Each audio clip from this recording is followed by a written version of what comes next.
Assam agro cooperative society limited Nawabagh Ganderbal ने हिमाचल प्रदेश के horticulture sector से जुड़े एक्सपर्ट्स के ताउन से नवाबाग गांधरबल में सेब के दरख्तों की कटाई पर एक प्रैक्टिकल सेशन का इनेकाद किया, जिसमें इलाके के बहुत से मेवा सन्नत से जुड़े लोगों ने शिरकत की। इस मौके पर बागबानों को कटिंग, फोटोसिंथेसिस और दूसरी ज़रूरी चीज़ों के बारे में जानकारी दी गई। इस ट्रेनिंग सेशन के दौरान शुरका को फलों की क्वालिटी और शाखों को मुनासिब तरीके से साफ करने के बारे में भी बताया गया। सोसाइटी के सेक्रेटरी ने मीडिया से बात करते हुए कहा कि सोसाइटी का मकसद बागबान को टेक्नोलॉजी से जोड़ना है, क्योंकि बागबानी देही लोगों की रीढ़ की हड्डी की हैसियत रखती है। पेश है एहसान यूसुफ की यह रिपोर्ट। लाने के लिए वो काम नहीं करेगा, अदा ये हो सकता है उस वजह से हो, ऐसा भी हो सकता है। लेकिन बहुत सारे बगीचों में हम जब देखते हैं, हमारे यहाँ पर नहीं करते, इस वजह से जो करता है सफाई का ही है। वार्निंग कर रहे हैं कि सनलाइट ही अंदर नहीं जा रही है, फंगस को पनपने के लिए। अब ये जो है इसमें सप्लीमेंट्री ब्रांचेस बहुत है जो कि इफेक्ट करता है, जो कि बात हम उसके साथ इत्तेफाक करते हैं कि वो असली फूड पर ये असर डालता नहीं हुआ। ये तो हम मान भी गए बिल्कुल, लेकिन ऐसी सिचुएशन दवाइयाँ जो है 6 गुना बढ़ गई। वो बड़ा कोई लेगी, इसकी उदाहरण वो इस वक्त है हमारे पास पीछे ना लगभग 1 इंच तक मैं मार सकता हूँ। तो मैं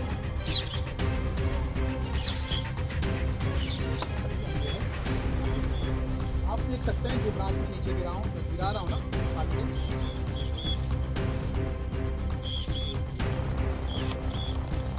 तो पत्तों में वहाँ से बिल्कुल करेंगे, यहाँ से निकलते हुए मेन ब्रांच पे आएंगे। मेन ब्रांच में हम जो है यहीं से ही इससे जो सेकेंडरी ब्रांचेस निकल रही है, जो कि जब बड़ा कुछ मटीरियल आपको मिलेगा पीछे यहाँ पर होना चाहिए। देखिए यहाँ पर फल की तरफ अगर उसको ले जाना चाहते हैं, शिफ्ट करना चाहते हैं, है ना, ये बहुत बड़ा है। मेरा नाम अली मोहम्मद है और मैं नवाबाग गांधरबल में रहता हूँ। तो जो ये हमारा गांव है, इस वक्त जो आप हमारे पीछे जो चल रहा है, डेमोन्स्ट्रेशन चल रही है प्रूनिंग की, हॉर्टिकल्चर के लिहाज से बहुत मतलब आगे हैं और बहुत अहम इलाका है। यहाँ पे ये लोग आए हैं, हिमाचल से आए हैं।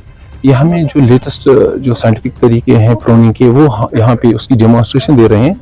जो हमारे इस गांव के लोग हैं जो इसके साथ वाबस्ता है, ऑलमोस्ट 100% लोग जो पॉपुलेशन है हमारे गाँव की इसके साथ वाबस्ता है, वो यहाँ पे आए हैं। वो इसमें दिलचस्पी दिखा रहे हैं कि जो ये तरीका ये बता रहे हैं, ये हमारे मतलब जो इस वक्त चल रहा है पिछले 1-2 साल से, जिसका हम यहाँ पे मतलब बाहर से सुन रहे हैं, टीवी पे सुन रहे हैं या रेडियो से सुन रहे हैं, जो एक्सपर्ट्स आ रहे थे, तो आज यहाँ पे हमारे बागात में आ गए हैं, हमारे बीच ये इसका डेमोन्स्ट्रेशन दे रहे हैं और समझा रहे हैं। तो हमने देखा है पिछले 1-2 साल से हमने जब किया है, रिमोटली हमने जब सुना है, तो उससे थोड़ा प्रोडक्टिविटी ज़्यादा बढ़ गई है और जो हमारे प्लांट्स है वो डिसीज फ्री रहे हैं और एप्पल की क्वालिटी भी बढ़ी है। इस साल माशाल्लाह अल्लाह का शुक्र है कि बहुत अच्छी रेट रही है। तो इसकी भी एक वजह है कि यहाँ पे जो ये हमने इसको अच्छे से लिया है, सीरियसली लिया है। तो वेजिटेटिव ग्रोथ जिसकी हो रही है, दूसरा हो रहा है रिप्रोडक्टिव, जिसमें फ्रूट लगे हैं। तो वो कह रहे हैं कि कौन सी काटनी है, कौन सी रखनी है, और प्लांट को स्पेस देनी है, प्लांट को सनशाइन पहुंचनी चाहिए, क्योंकि आपको पता है सनशाइन से एक तो फोटोसिंथेसिस होती है, उसमें कार्बोहाइड्रेट का बनना होता है, दूसरा कि उससे जो बहुत सारी ऐसी बीमारियां हैं, फंगस है, वो चला जाता है। गुलाम मोहम्मद लोन, जहाँ बटविना में रहता हूँ। बेसिकली हमारा जो असम एग्रो कोऑपरेटिव लिमिटेड है, ये इस इलाके की एक वाहिद मंजूर शुदा ऐसी जो एग्रो बेस्ड के हवाले से लोगों के लिए काम करती है। तो हमने सोचा ये हमारा मकसद जो है वो ये है कि हम इस बाग वाले को, इस ऑर्चिडिस्ट को हम टेक्नोलॉजी से कनेक्ट करें। तो अब तक जो प्रूनिंग हो रही थी, प्रूनिंग के हवाले से बहुत से कंफ्यूजन हुआ करते थे। हमने सोचा कि हम हिमाचल से इन एक्सपर्ट्स को बुलाएंगे, तो लिहाजा आज हमने उनको यहाँ बुलाया, उन्होंने डेमोन्स्ट्रेशन दे दी, हमें बहुत से कंफ्यूजन दूर हो गए। पहले हमारा फोकस ये था कि हम न्यूट्रिशन ज़्यादा दे दें पेड़ में ताकि ज़्यादा फल आए या क्वालिटी फल आए, लेकिन आज हमारा बड़ा कंफ्यूजन जो यह था वो हमें दूर हो गया कि मेन जो न्यूट्रिशन है पेड़ का, दरख्त का, इस सेब के दरख्त का, वो सनलाइट है। जो सनलाइट पर हम फोकस नहीं करते थे, ये कंफ्यूजन हमारे जो बाकी जो लोग आए, ऑर्चिडिस्ट आए, उनका भी कंफ्यूजन दूर हो गया है। हमारी जो कोऑपरेटिव सोसाइटी यहाँ चल रही है उसका जो हम हर हवाले से खाद कैसे हो, किस तरह किस वक्त लगानी है, दवाई कैसे देनी है, या अपने माल को कैसे मार्केट करना है, इन सारे चीज़ों पर हमारे ये this is set of our objectives. तो हमारा मकसद जो है वो इस ग्रोवर को है जो ऑर्चिडिस्ट है, क्योंकि ये जो हॉर्टिकल्चर है this is backbone of our prosperity. बहुत ज्यादा मतलब हम इमेजिन नहीं कर सकते थे। मैंने कहा ना कि सबसे बड़ा कंफ्यूजन जो हमारा था वो था कि हम न्यूट्रिशन से हम पौधे को दे रहे हैं खाद वगैरह, लेकिन आज हमारा कंफ्यूजन दूर हो गया कि असली जो न्यूट्रिशन है इस फलदार पेड़ का वो तो सनलाइट है और फ्री फ्लो ऑफ एयर जो है। मेरा नाम जीतू चौहान है। मैं हिमाचल प्रदेश का जो कैपिटल सिटी और डिस्ट्रिक्ट भी है शिमला में रहने वाला हूँ। कि अभी हम जो है पिछले कल ही अपने यहाँ से निकले हैं हिमाचल से कश्मीर के अंदर प्रूनिंग कैंप्स के लिए। कश्मीर के जो बागवान हैं उन लोगों को प्रूनिंग की ट्रेनिंग देने के लिए हम लोग निकले हैं। तो यहाँ पर गांदरबल में आरिफ मोहम्मद साहब ने ये प्रोग्राम ये कार्यक्रम ऑर्गेनाइज किया है, इसके लिए उनको मैं बहुत बहुत बधाई देना चाहूँगा।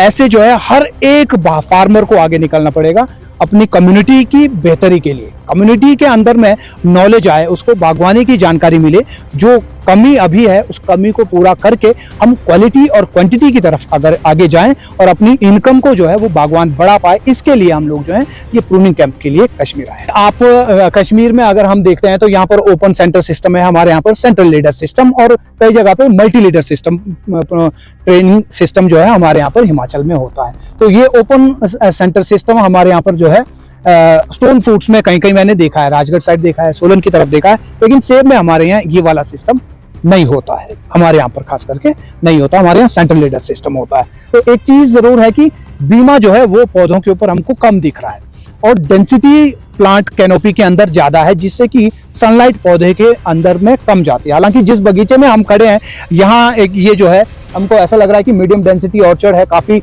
बीच में काफी खाली जगह है, खूब डिस्टेंस जो है पेड़ों के बीच में है, तो ऐसा है। लेकिन जैसे मैं पुलवामा की तरफ में गया था तो वहाँ बिल्कुल अंधेरे बगीचे हैं, दिन में अंदर जाने में जो है डर लग जाए इस तरह का। तो ये प्रूनिंग सिस्टम हमको सुधारना पड़ेगा, क्योंकि सेब का जो बागवान है उसको सनलाइट का बागवान माना जाता है। Apple farmer is the farmer of sunlight, not soil, not whether, not season, सिर्फ सनलाइट का है। तो सनलाइट को हमको जो है दोहन करना पड़ेगा, उसका यूज हमको करना आना चाहिए। कश्मीर का जो सेब मैंने टेस्ट किया है उसके अंदर मिठास जो है ज्यादा होती है। शिमला के अंदर का में अगर हम लो हाइट में जाएंगे वहां पर मिठास होगी, या फिर मिठास मिलेगी हमको हायर एलिवेशंस के अंदर का, किन्नौर का जो ऊपरी क्षेत्र है, जो ठंड मरुस्थल जिसको कहते हैं, जहाँ बहुत ज्यादा सनलाइट होती है। तो इससे ऐसा प्रतीत होगा कि शायद कश्मीर के अंदर में टेम्परेचर क्लाइमेट जो है वो सेब के लिए अच्छा है। और सबसे बड़ी बात यह है कि मिट्टी यहाँ की बहुत उपजाऊ है, पंजाब की तरह उपजाऊ मिट्टी है। वैली के चारों तरफ से उपजाऊ मिट्टी वो इस फ्लैट लैंड में आकर के इकट्ठा होती है, बाहर नहीं जाती है। हमारी मिट्टी जाकर के पंजाब में इकट्ठी हो जाती है, यूपी में इकट्ठा हो जाती है। तो आपके पास उपजाऊ जमीनें हैं, बढ़िया क्लाइमेट है, बस कमी एक है कि जानकारी का अभाव बागवानों के अंदर में है। सीरियसली बागवानी को करने की जरूरत है, प्रोफेशनली बागवानी को करने की जरूरत है, नॉलेज के साथ आगे बढ़ने की जरूरत है। खूब पैसा जो है कश्मीर का बागवान बना सकता है। कश्मीर के अंदर दो चीजें अभी जो ज्यादा परेशान कर रही है, एक फंगल डिजीज है और दूसरा लीफ माइनर, जो हम पिछले लगभग साल 2 साल से देख रहे हैं। और ये दोनों चीजें जो है यहाँ के सेब बागवान को परेशान करती है। तो फंगल डिजीजेस को कंट्रोल करने के लिए अगेन फिर वही, क्योंकि प्रूनिंग जो है वो महत्वपूर्ण इंपॉर्टेंट कंपोनेंट सेब बागवानी के अंदर है। प्रूनिंग अगर हमने सही कर दिया तो फिर बाकी की चीजें हमारी धीरे धीरे सही होती जाती है। देखिए बाकी और कोई डिजीज मुझे यहाँ पर नहीं दिखा है, कैंकर मुझे ज्यादा नहीं दिखा है अभी तक कम से कम, और रूट रॉट भी मुझे यहाँ पर ज्यादा नहीं दिखा है। ऐसा लग रहा है कि बगीचे यहाँ पर जो है एकदम ओके है। नए बगीचे भी लग रहे हैं मुझे, पुराने बगीचे नहीं दिख रहे हैं। जैसे हम हिमाचल के अंदर देखते हैं तो पुराने बगीचे बहुत ज्यादा है। तो यहाँ पर यंग प्लांट है जिससे कि अच्छी क्वालिटी ली जा सकती है, और फ्लैट लैंड्स है, ऑटोमेशन मैकेनाइजेशन अच्छे से की जा सकती है। यानी इनपुट कॉस्ट को बड़ा कम कश्मीर के लोग कर सकते हैं। और यूरोप और वेस्टर्न कंट्रीज को अगर जानकारी अच्छी होती है तो उनको बड़ी इजीली टक्कर दे सकते हैं कश्मीर के बागवान। हिमाचल वालों की टफ टोपोग्राफी है, बहुत मुश्किल वहां पर से उगाना होता है क्योंकि टफ टेरेन्स हैं, तो वहां मुश्किल है। लेकिन कश्मीर वालों के लिए बहुत आसान है, बस कमी है तो जानकारी की जागरूकता।